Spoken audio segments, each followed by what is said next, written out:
আশীর্বাদ করো। যে ব্যক্তি আমাদের জন্য এই রেশনের ব্যবস্থা তিনি করেছেন, তাকে তুমি আশীর্বাদ করো। তুমি আমাদের সঙ্গে থাকো, যেন ঈশ্বর পবিত্র আত্মার সহিত সেই ব্যক্তিকে আশীর্বাদ করেন। আমরা যেন তোমার প্রতি বিশ্বাসে মজবুত হতে পারি। আজকের যে রেশন আমাদেরকে দিয়েছেন, প্রভু তোমার কাছে প্রার্থনাতে থাকি যেন তারা সবাই সুস্থ থাকে। তুমি আমাদের আশীর্বাদ করো। আমাদের সমস্ত ভার তুমি নাও, আমাদের পরিবারের সমস্ত ভার তুমি নাও। এই প্রার্থনা আমাদের যীশু খ্রিস্ট তোমার নামে চাই। Amen, amen. সকলকে জয়। কাল নাই, কিন্তু এমন আশীর্বাদ আমরা পেতে চাই ঈশ্বরের কাছ থেকে, এমন আশীর্বাদ আমরা পেতে চাই ঈশ্বরের কাছ থেকে, যে আশীর্বাদ কখনো উড়াবে না, কখনো উড়াবে না। সে শাড়ি পথে বিধবার মতো, সে তার বাড়ি থেকে কেউ কিন্তু তার কাছে আসলে কিন্তু না বলেনি। আমরা ওরকম না বলবো না। যদি পাশে কেউ না খেয়ে থাকে আমরা তাকে দেব। যদি কেউ যিশুর কথা না শুনে থাকে আমরা তাকে শোনাবো, যেন সেও যিশুকে জানতে পায় এবং তার শিক্ষা সে জীবন অনুসরণ করে। যিশুকে পাইলেই যে সবকিছু হবে এমন নয়, যদি আমরা তা পালন না করি। বাক্যের কথা বলে, যদি কেউ আমার আজ্ঞা সকল পালন করে তারা আমার বন্ধু, যদি কেউ আমার আজ্ঞা সকল, আমার ইচ্ছা সকল তারা পালন করে তারা আমার পরিবার। আজকে যদি আমরা তার আজ্ঞা পালন করছি, আমরা তাকে অনুরক্ষণ করছি, তাহলে আমরা তার পরিবারের সন্তান হিসাবে গণ্য হচ্ছি। প্রত্যেককেই আমি আশীর্বাদ দান করি যীশু খ্রিস্টের নামে। এই আশীর্বাদের মধ্য দিয়ে ঈশ্বর আপনাদের আরো দ্বিগুণ আশীর্বাদে পরিপূর্ণ করে, আপনাদের সংসারে, আপনাদের সন্তান সন্ততির জীবনে, আপনাদের সার্বিকভাবে ঈশ্বর আশীর্বাদে পরিপূর্ণ করেন। আসুন আমরা এই আশীর্বাদের জন্য এবং ঈশ্বরের বাক্যের জন্য আমরা প্রার্থনা করি। এদিকে তাকা। প্রভু যীশু খ্রিস্ট পৃথিবীতে কেন এসেছিল জানো? সে তোর পাপের ভার লিয়ার জন্য এসেছিল। সমুদায় জাতির মনুষ্যর পাপের ভার সে তিনি ক্রুশে আমাদের জন্য তুলেছে। সে প্রভু যীশু খ্রিস্টই হলো ঈশ্বর। তার কাছে পরিত্রাণ আছে, তার কাছে মুক্তি আছে। আর প্রভু যীশুর মাধ্যম দিয়েই আমরা স্বর্গ লাভ করতে পারি। নচেত আমরা যতই দেব দেবতায় যে বলতিছু যে আমরা মন্দিরেই যাব, মন্দিরে গেলে কি তোর পরিত্রাণ আছে? তোর পাপের ক্ষমা আছে? সে তোকে কি কিছু দিতে পারে? প্রতিমা কি আছে? জগতের কিছুই নয়।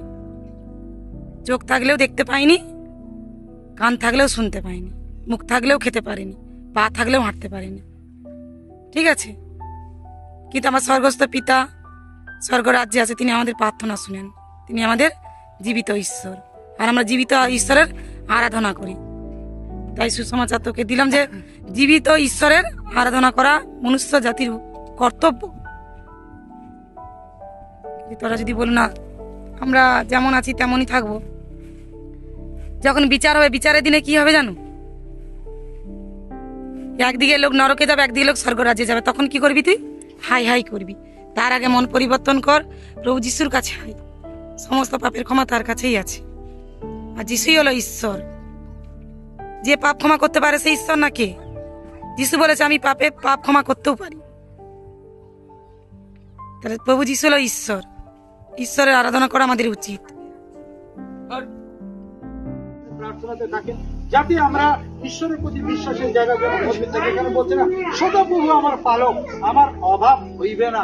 আর যদি ঈশ্বরের প্রতি আপনি সর্বদা বিশ্বস্ত থাকেন, আপনার অভাব কখনো হবে না। কেননা তিনি আপনার সমস্ত কিছু দেখেন, তিনি সমস্ত কিছু তিনি ভাবেন। তাই আজকের আমরা এই জায়গাতে, আজকের প্রথমবার আজকের আপনাদের এখানে আমরা এই কিছু উইডোজ বিধবাদেরকে আমরা কিছু রেশনের প্রোগ্রাম আমরা করব। এর আগে কি হয়েছে এখানে?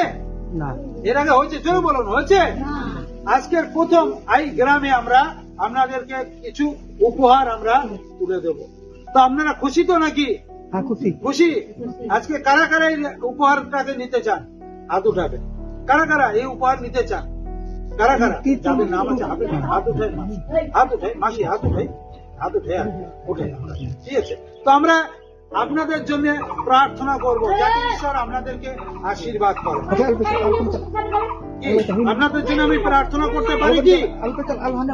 কথা বলবেন এখানে। আপনাদের জন্য কি প্রার্থনা করতে পারি? ঠিক আছে। পাপের জন্য, ঠিক আছে।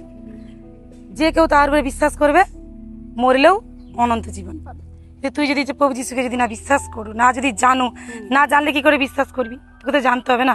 যেমন আমরা জেনেছি যে প্রভু যিশু হলো উদ্ধারকর্তা, ত্রাণকর্তা, মুক্তিদাতা। তিনি আমাদের জন্য জীবন দিয়েছে ক্রুশে। চোখের কোনটা মনে হয় এই আছে পিমড়া মনে হয়। তো প্রভু যিশুকে আমি ধন্যবাদ দিই যে ঈশ্বরকে জেনেছি তোদেরও জানা প্রয়োজন আছে। তুই যখন আমার বোন হোক, যখন সেই বিচারের দিনে ঈশ্বর বিচারের দিনে যখন জিজ্ঞাসা করবে যে তোর বোনকে তুই বলেছিলি, সুযোগ পেয়েছিলি কিন্তু তুই বলুন। তাই তোকে আমি বলছি যে প্রভু যিশুকে যদি বিশ্বাস করু, অনন্ত জীবন তার কাছে, পাপের ক্ষমা তার কাছে। আর প্রভু যিশু হলো কিন্তু ঈশ্বর, কিন্তু জগতের মানুষ সেটাকে বিশ্বাস করেনি। প্রভু যিশুকে তোকে জানতে হলে তোকে বাইবেল পাঠ করতে হবে, জানতে হবে। আমাদের ওখানে তো লোক করে। Hallelujah hallelujah. মঙ্গল পিতা, তোমাকে ধন্যবাদ করি, গৌরব করি, মহিমা করি পিতা। তুমি একটা সুন্দর সময় দিয়েছো পিতা। সেই সময়ে তোমার সেই সন্তান, সেই বিশ্বরূপ বিশ্বাস পিতাকে তুমি তাকে চেনে জানো পিতা। তার যে স্পর্শ করো, তার সে পায়ের যে চোট হয়েছে পিতা, ভেঙে গেছে, সেই ব্যথাকে তুমি স্পর্শ করো। সেই ব্যথাকে যেন সুরক্ষায় করে দাও পিতা, যেন সুস্থ হয়ে যায়, ভালো হয়ে যায় পিতা। তুমি অনুগ্রহ করে দয়া করে ভাইকে তুমি চেনো জানো পিতা। আমি না চেনেও তুমি চেনো না। তাই পিতাকে তোমার স্পর্শ সুচিকৃত হাত ও তার সে ব্যথা তোমার পাশে লাগো এবং ভালো করে দাও পিতা। তুমি অনুগ্রহ করে দয়া করো পিতাকে। এই মুহূর্তে পিতা, এই সময়ে তুমি আমাদের প্রার্থনা শুনছো বা গ্রাহ্য করছো। ক্ষুদ্র প্রার্থনা যিশু বাবা তোমার নামে চাই, আমেন আমেন। ঘোষিত করি প্রভু, ঘোষিত করি প্রভু, ঘোষিত করি প্রভু, যিশুর নামেতে প্রভু, যিশুর নামেতে প্রভু, যিশুর নামেতে প্রভু, যিশুর নামেতে প্রভু। তুমি এখনই প্রভু তাকে প্রভু, তার পরিবারে প্রভু, তাকে প্রভু তোমার কাছে রাখি প্রভু, সম্পূর্ণ প্রভু, সম্পূর্ণ প্রভু। তোমার হাত টাচ করে প্রভু, টাচ করে প্রভু, টাচ করে প্রভু, টাচ করে প্রভু, টাচ করে প্রভু, টাচ করে প্রভু, টাচ করে প্রভু, টাচ করে প্রভু, টাচ করে প্রভু, টাচ করে যিশুর নামেতে প্রভু, যিশুর নামেতে প্রভু। তারা প্রভু এই সময় শয়তানের জঞ্জির থেকে যেন বেরিয়ে আসে প্রভু, ফিরিয়ে আসে প্রভু, বেরিয়ে আসে প্রভু। প্রভু তার স্বামী যেখানে আছে সেখানে আমি তোমার প্রার্থনাকে ঘোষিত করি প্রভু, তাকে তুমি প্রভু সুরক্ষিত রাখো প্রভু, সুরক্ষিত রাখো প্রভু। তাদেরকে এই শয়তানের বন্ধন থেকে তুমি বার করো প্রভু, শয়তানের বন্ধন থেকে তুমি বার করো প্রভু, বার করো প্রভু, বার করো প্রভু। তারা আজকে প্রার্থনাতে আমাকে ডেকেছে প্রভু, তাই তোমার কাছে প্রার্থনা করি যেন প্রভু আরো এই পরিবারের জন্য প্রার্থনা করতে পারি প্রভু। যিশু তোমার নামে প্রার্থনা চাই। ছোট গল্প করি। একটা লোকের দুটো ছেলে ছিল। কয়টা ছেলে ছিল? দুটো ছেলে। আর বড় ছেলেটা সে সুন্দর কাজ টাজ করতো, ছোট ছেলেটা কি ছিল, বোকাটে নেশা করতো, টাকা পয়সা চুরি করতো, আর সে বাড়িতে প্রায় অশান্তি করতো, তাই না? আর আমরা অনেক সময় কি করি, বাবা মা টাকা রেখে দেয়, সেখান থেকে টাকা চুরি করে চকলেট খাই কিনা, চুরি করি কিনা টাকা? হ্যাঁ। তো এবার সেই ছোট ছেলেটাও টাকা চুরি করতো, নেশা করতো। আর একদিন কি হলো, তার বন্ধু বান্ধব তারা সবাই মিলে তাকে বললো যে তুই বাড়িতে গিয়ে যা, গন্ডগোল করা, বাবাকে গিয়ে বল যে সমস্ত পয়সার ভাগ আমাকে দাও, জমি সব বিক্রি করে দাও। আর একদিন বাড়িতে এমন অশান্তি হলো, সব সম্পত্তি বিক্রি করে দু ভাইকে ভাগ করে দিল। আর ছোট ভাই সেই সম্পত্তির টাকা নিয়ে সব বিদেশে চলে গেল। গিয়ে বিদেশে গিয়ে অনেক বন্ধুদের সঙ্গে গিয়ে সেই আনন্দ ফুর্তি এগুলো করতে লাগলো। আর একদিন কি হলো, সব টাকা কি হলো, শেষ হয়ে গেছে। আর তখন যে টাকা যদি না থাকে, বন্ধু থাকবে? আর ওর সঙ্গে আর কেউ মিশলো না। আর তখন ও মনে মনে চিন্তা করতে লাগলো, ওর খাবার আর জুটছে না। তখন পাগল হয়ে গেল, নিজের জামা টামা নোংরা ছিঁড়া ফাটা জামা নিয়ে ঘুরতে থাকলো। তারপরে কি করতো, ভিক্ষে করতো, লোকে মারতো। ও আস্তে আস্তে আস্তে শহর ছেড়ে গ্রামে ঘুরতে ঘুরতে ঘুরতে ঘুরতে খিদের জ্বালায় দেখলো একটা অনেক দূরে একটা বাগান, একটা বাড়ি আছে। আর সেখানে গিয়ে দেখে একটা শুকরের খামার আছে, শুকরের খামার আছে। আর সেই শুকরের খামারের মালিককে গিয়ে বললো যে আমাকে কিছু খাবার দাও। আর সে কি করলো, শুকরের মালিক বলছে আমার কাছে কোনো খাবার নেই, কথা বলবেন, আর খাবার নেই তো আমার কাছে একটা কাজ আছে। আর কাজটা আছে যে শুকরের যে সুটি, সেই সুটিগুলো তুমি খেতে পারো, আর আমার এই শুকরগুলো তুমি দেখাশোনা করতে পারো। যেই বলেছে সেই শুকরের সুটি, সে হাউমাউ করে খাওয়া শুরু করছিল। কেন? তার প্রচন্ড কি ছিল, খিদা পেয়েছিল। একদিন ঠিক করলো সে বাড়ি ফিরে যাবে। আর সে বাড়ি ফিরে গেল। আর বাড়ি ফিরে গিয়ে তার বাবার কাছে গেল। আর বাবা তাকে আবার জড়িয়ে ধরলো। আর এখানে সে তার ভুলটা বুঝতে পেরেছিল। অনেক সময় আমরা ভুল করি না, ভুল করি না, আর সেই ভুলটা বুঝতে পারি না, তাই কিনা? তো আমরা অনেক সময় ভুল করি, তা সেই সময় আমরা প্রার্থনা করি, সবাই হাত জড়ো করি, প্রার্থনা করি, সবাই হাত জড়ো করো, হাত জড়ো করো।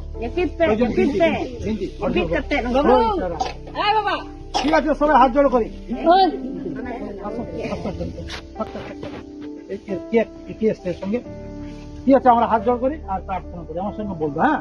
বন্ধু যিশু, তোমার কাছে প্রার্থনা করি, তুমি আমাদের আশীর্বাদ করো, আমাদেরকে সুস্থ রাখো, আমরা যেন ভালোভাবে চলাফেরা করতে পারি। আজকের যে প্রোগ্রামে আমরা এসেছি, আমাদেরকে আশীর্বাদ করো, আমরা যেন সবাই তোমার কাছে প্রার্থনা সহিত চলতে পারি। আমাদের ভুল ত্রুটি ক্ষমা করো। প্রার্থনা যিশু নামে চাই, আমেন। সবাই হাত তালি দেই।